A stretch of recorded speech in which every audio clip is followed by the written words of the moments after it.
Mes parents ont dit, tu donneras la moitié à ton frère ou tu dégages de la maison, après que j'ai gagné 3 millions de dollars à la loterie. J'ai refusé. Le lendemain, je les ai surpris en train de déchirer mon billet par jalousie, mais j'ai éclaté de rire car ce billet était en réalité. Mon nom est Peter et depuis que je me souviens j'ai vécu dans l'ombre de mon frère Nicolas. Ce n'est pas quelque chose que j'aime admettre, mais c'est la vérité. Mes parents, Andrea et Mauricio, ont toujours eu un favori et ce favori n'a jamais été moi. Ne vous méprenez pas, je ne cherche pas la compassion.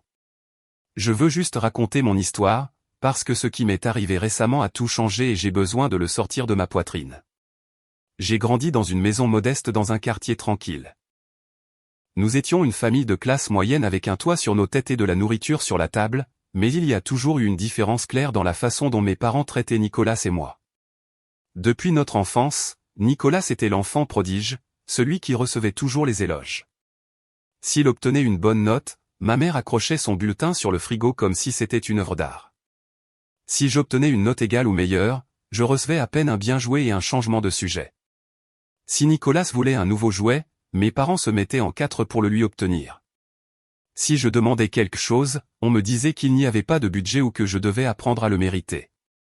Ce n'était pas seulement une question de choses matérielles. La préférence pour Nicolas se remarquait en tout. Quand est venu le moment de penser à l'université, mes parents n'ont pas hésité à payer les frais de scolarité de Nicolas dans une université privée, l'une des meilleures du pays. C'est un investissement dans son avenir, disait mon père Mauricio pendant que ma mère Andrea hochait la tête avec fierté.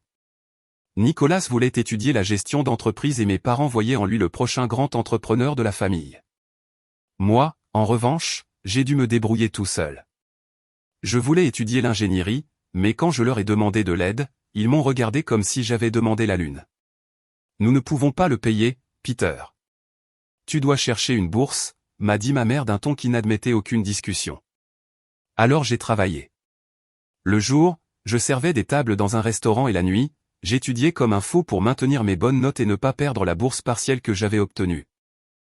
Même comme ça, ce n'était pas suffisant. J'ai fini par prendre des prêts étudiants qui m'ont laissé une dette qui encore aujourd'hui, des années plus tard, me pèse comme une dalle.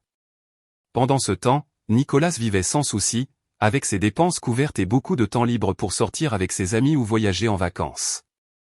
Moi, j'avais à peine le temps de dormir. Je ne veux pas paraître comme si j'étais plein de ressentiment depuis toujours, mais il est difficile de ne pas sentir un nœud dans l'estomac quand on voit ses propres parents vous traiter comme si vous valiez moins. J'ai essayé de leur parler une ou deux fois, de leur demander pourquoi il y avait une telle différence. Ce n'est pas que nous t'aimons moins, Peter, me disait ma mère, c'est que Nicolas a besoin de plus de soutien. Toi, tu es fort, tu peux y arriver seul. Mais ces mots, au lieu de me consoler, me faisaient me sentir encore plus seul. Pourquoi devais-je être fort? Pourquoi ne pouvais-je pas recevoir le même amour, le même soutien? Malgré tout, j'ai continué. J'ai obtenu mon diplôme d'ingénieur avec de bonnes notes, bien qu'avec une dette qui me poursuivrait pendant des années. J'ai trouvé un emploi décent comme ingénieur junior dans une entreprise de construction, mais mon salaire suffisait à peine pour payer les mensualités du prêt, le loyer de ma chambre chez mes parents et mes dépenses de base. Oui, je vivais toujours avec eux, non pas parce que je le voulais, mais parce que je ne pouvais pas me permettre mon propre logement. Mes parents me faisaient payer un loyer pour vivre à la maison, chose que Nicolas n'a jamais eu à payer. Tu travailles, Peter. Il est juste que tu contribues, me disait-il. Pendant ce temps, Nicolas, qui était déjà diplômé, continuait de vivre à la maison sans payer un centime. Puis est arrivé le moment où Nicolas a décidé de monter sa propre entreprise. Il voulait ouvrir une boutique de vêtements urbains, quelque chose de moderne et cool, selon lui. Mes parents n'ont pas hésité à le soutenir.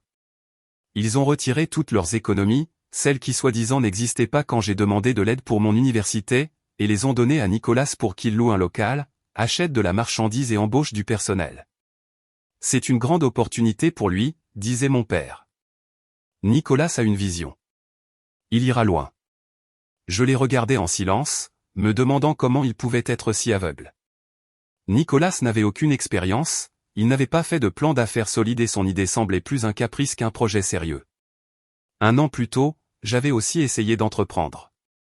J'avais une idée pour une petite entreprise de conseil en ingénierie, quelque chose qui pourrait grandir avec le temps. J'ai demandé à mes parents un petit prêt pour commencer, pas plus que ce qu'ils dépensaient en un mois pour les sorties de Nicolas. Leur réponse a été un non catégorique. Nous ne voyons pas d'avenir là-dedans, Peter, m'a dit ma mère. Ça a l'air très risqué. Mieux vaut que tu gardes ton travail. Ça m'a fait mal, non seulement pour le refus, mais parce qu'ils n'ont même pas pris la peine d'écouter mon plan. Pour eux, mes rêves n'en valaient pas la peine. Pendant ce temps, j'avais une habitude qui, je l'admets, n'était pas la plus sensée.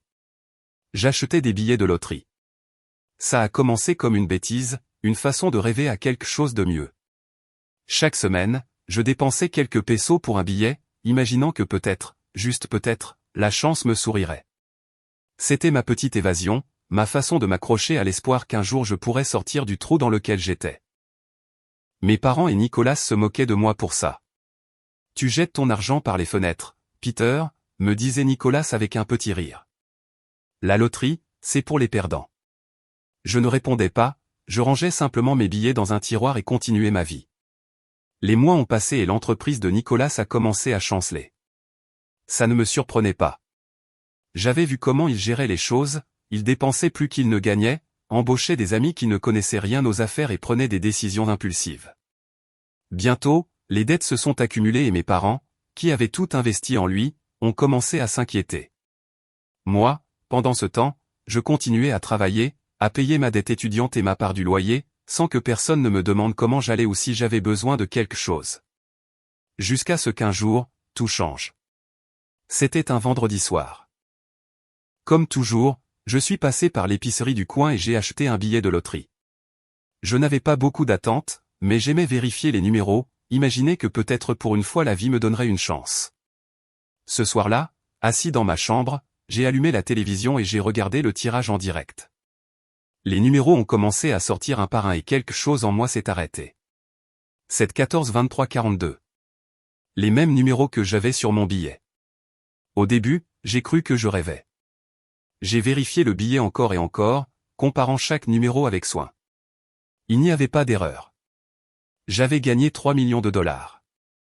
Je n'ai pas crié, je n'ai pas sauté, je n'ai rien fait. Je suis resté assis sur mon lit à regarder le billet, ressentant un mélange d'incrédulité et d'euphorie. Pour la première fois de ma vie, j'ai senti que j'avais le contrôle, mais je savais aussi que je ne pouvais le dire à personne. Pas encore.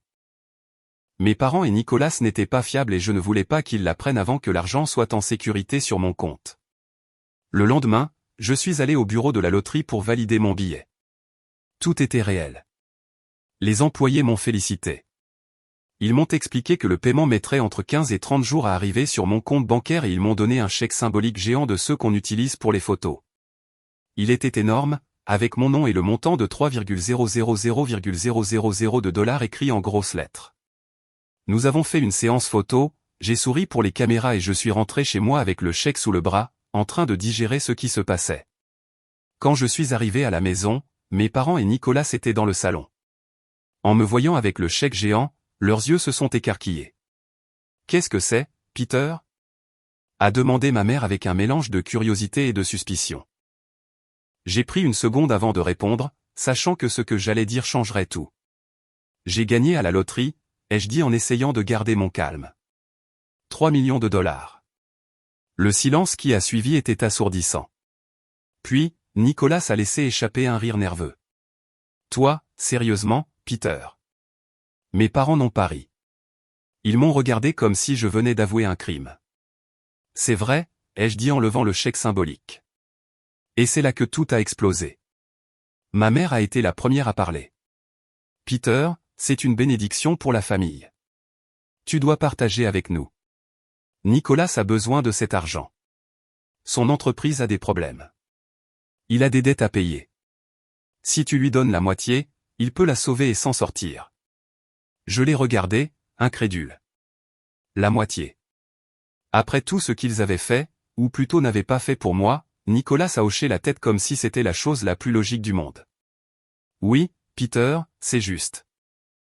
Nous sommes une famille. Tu ne peux pas garder tout ça pour toi tout seul. J'ai senti un rire monter dans ma gorge, mais je me suis retenu. Juste, ai-je dit en les regardant tous les trois. Depuis quand vous souciez-vous de ce qui est juste ? Vous ne m'avez jamais soutenu en rien. Vous n'avez pas payé mon université, vous m'avez laissé m'endetter jusqu'au cou. Vous ne m'avez pas donné un centime pour mon projet d'entreprise, mais à Nicolas vous avez donné tout ce qu'il demandait.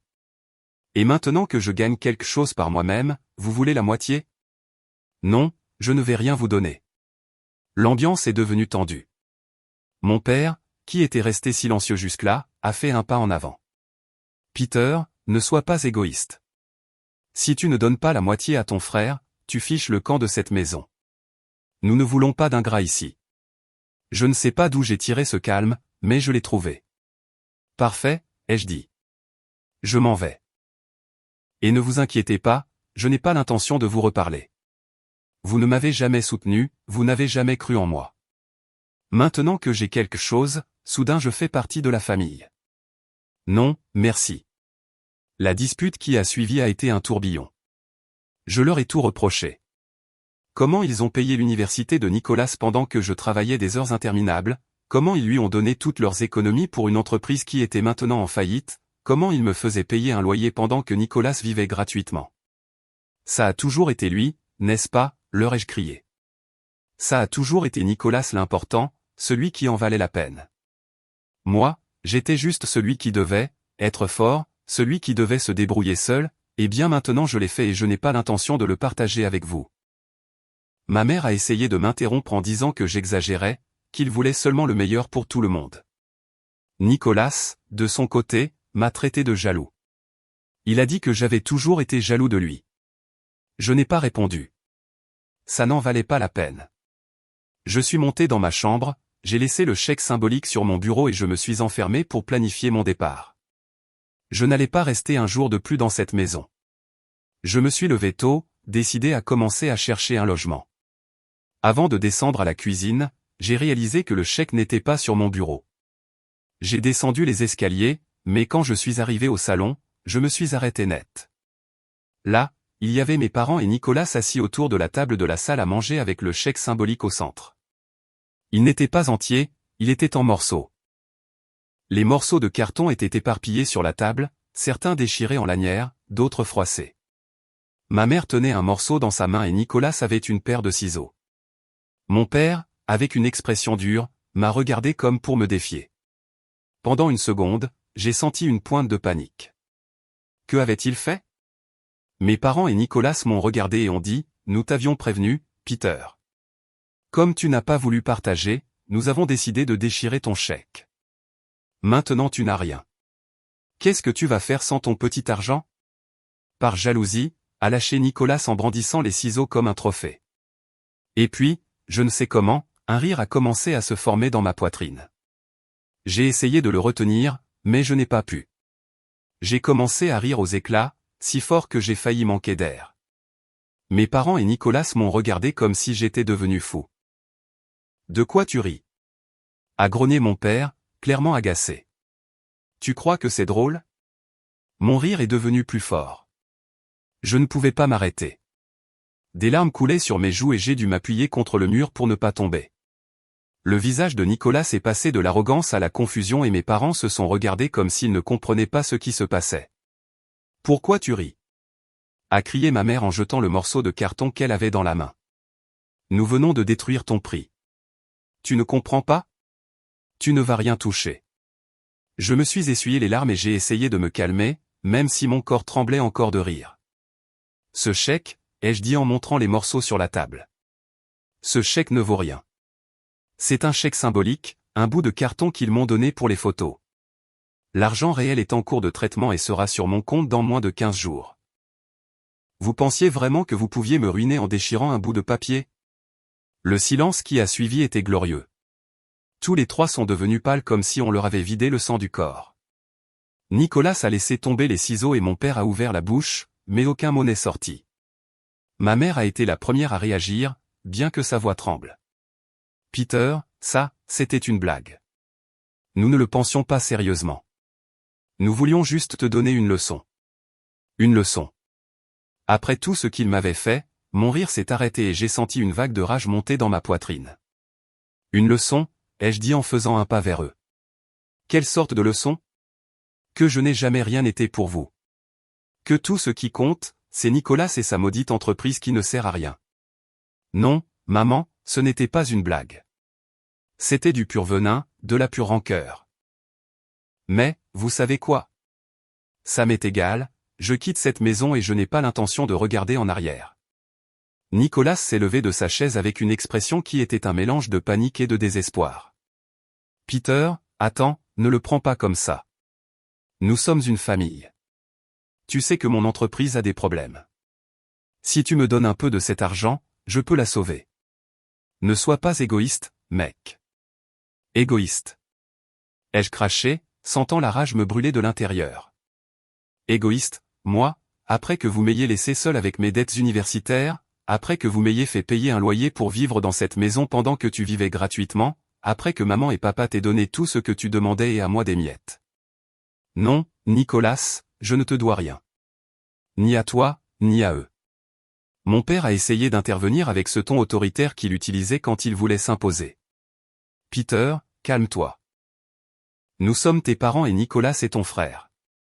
Tu ne peux pas tourner le dos à ta famille. Cet argent est une bénédiction et tu dois le partager.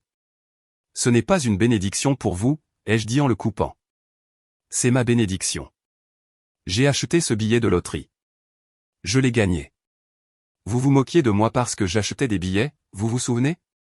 Vous disiez que j'étais un perdant, que je jetais mon argent. Eh bien, regardez qui rit maintenant. Je ne leur ai pas laissé le temps de répondre. Je suis monté dans ma chambre, j'ai pris mon sac à dos et j'ai commencé à emballer l'essentiel, des vêtements, mon ordinateur portable, quelques documents importants. Je n'avais pas besoin de grand-chose. J'avais vécu avec le minimum toute ma vie, donc ça n'a pas été difficile de décider quoi emporter. Pendant que je mettais mes affaires dans le sac, j'ai entendu des pas dans les escaliers.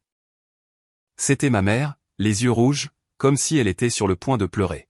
« Peter, s'il te plaît », a-t-elle dit en entrant dans la chambre sans demander la permission. « Ne fais pas ça. Nous sommes ta famille. Tu ne peux pas partir comme ça sans rien dire. Parlons, nous pouvons arranger ça. » « Il n'y a rien à arranger », ai-je répondu sans la regarder. « Vous avez clairement montré qui vous êtes. Ça a toujours été Nicolas, toujours. Quand j'avais besoin d'aide pour l'université, vous m'avez tourné le dos. Quand j'ai voulu entreprendre, vous m'avez dit que ça n'en valait pas la peine, mais maintenant que j'ai de l'argent, soudain je suis important. Non, maman, c'est fini. » Je suis sorti de la chambre, j'ai descendu les escaliers et j'ai traversé le salon sans regarder Nicolas ni mon père. J'ai entendu ma mère me crier depuis l'étage, disant que j'étais un ingrat, que je ne pouvais pas les traiter ainsi. Nicolas a aussi crié quelque chose, mais je ne me suis pas arrêté pour écouter. J'ai ouvert la porte de la maison et je suis sorti, sentant l'air frais sur mon visage. Pour la première fois depuis longtemps, j'ai senti que je pouvais respirer. Les jours ont passé et l'attente de l'argent de la loterie semblait éternelle. Chaque matin, je vérifiais mon compte bancaire en attendant de voir le dépôt. Pendant ce temps, je me suis installé dans mon nouveau foyer. J'ai acheté un matelas, une petite table et quelque chose de base. Je n'avais pas besoin de plus. Pour la première fois, je sentais que j'avais un espace qui était le mien, où personne ne pouvait me dire quoi faire ou comment vivre. Et puis un jour, un courriel de la loterie est arrivé, confirmant que le dépôt avait été traité. J'ai vérifié mon compte et il était là. Un nombre avec plus de zéro que je n'en avais jamais vu. Je suis resté à regarder l'écran, ressentant un mélange de soulagement et d'excitation. J'avais réussi. J'étais libre. La première chose que j'ai faite a été de payer ma dette étudiante. Voir ce solde à zéro, c'était comme m'enlever une montagne des épaules. Ensuite, j'ai acheté quelque chose que j'avais toujours voulu. Une bonne télévision, un canapé confortable, un nouvel ordinateur portable. Rien d'extravagant, juste des choses qui me facilitaient la vie. Je ne voulais pas attirer l'attention. Je ne voulais pas que quiconque sache que j'étais millionnaire. J'avais entendu des histoires de gagnants de loterie qui finissaient par tout perdre en dépensant sans contrôle et je n'allais pas être l'un d'eux. Mais mes parents et Nicolas n'abandonnaient pas. Quelques jours après mon déménagement, j'ai reçu un appel de ma mère. Je n'ai pas répondu, mais elle a laissé un message vocal. « Peter, s'il te plaît, nous devons parler. L'entreprise de Nicolas est sur le point de fermer. Si nous ne trouvons pas d'argent, il va faire faillite. Tu as les moyens de l'aider. Ne nous tourne pas le dos. J'ai écouté le message et je l'ai effacé. Puis un message de Nicolas est arrivé. Frère, ne sois pas comme ça. Je sais que tu es en colère, mais je suis ta famille. Aide-moi. Je te le demande. Je l'ai ignoré aussi. Une semaine plus tard, mon père m'a appelé. Cette fois, j'ai répondu, plus par curiosité que par envie de parler. Peter, a-t-il dit d'un ton qui se voulait conciliant. Je sais que les choses ont dérapé, mais tu ne peux pas laisser ton frère à la rue. Son entreprise, c'est tout ce qu'il a. Si tu ne l'aides pas, il va tout perdre. Et moi, papa, ai-je répondu. Et tout ce que j'ai perdu à cause de vous? Les années où j'ai travaillé jusqu'à l'épuisement, les fois où vous m'avez humilié, où vous m'avez fait me sentir inférieur. Non, papa. Nicolas a eu sa chance et il l'a gâchée.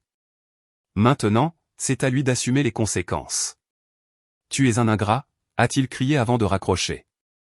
Ça ne m'a pas surpris. C'était toujours la même chose. Si je ne faisais pas ce qu'il voulait, j'étais le méchant de l'histoire. Mais cette fois, ça m'était égal. J'avais fini de chercher leur approbation. J'ai décidé de couper les ponts avec eux. J'ai bloqué leur numéro et effacé leurs messages. Ce n'était pas facile. Une partie de moi sentait encore le poids de la culpabilité qu'ils ont essayé de me mettre sur le dos, mais je me suis souvenu de leurs paroles, de leurs actes et j'ai su que je faisais ce qu'il fallait. Je ne leur devais rien. Aujourd'hui, je me promène dans mon appartement, je regarde par la fenêtre et je ressens quelque chose de nouveau. La liberté. Ce n'est pas seulement l'argent, c'est de savoir que je n'ai pas besoin de leur approbation, que je suis suffisant. La rage que je ressentais s'est transformée en paix. Ils ont misé sur Nicolas et ont perdu. J'ai misé sur moi et j'ai gagné. Il n'y a pas de retour en arrière. Abonnez-vous pour plus d'histoires quotidiennes.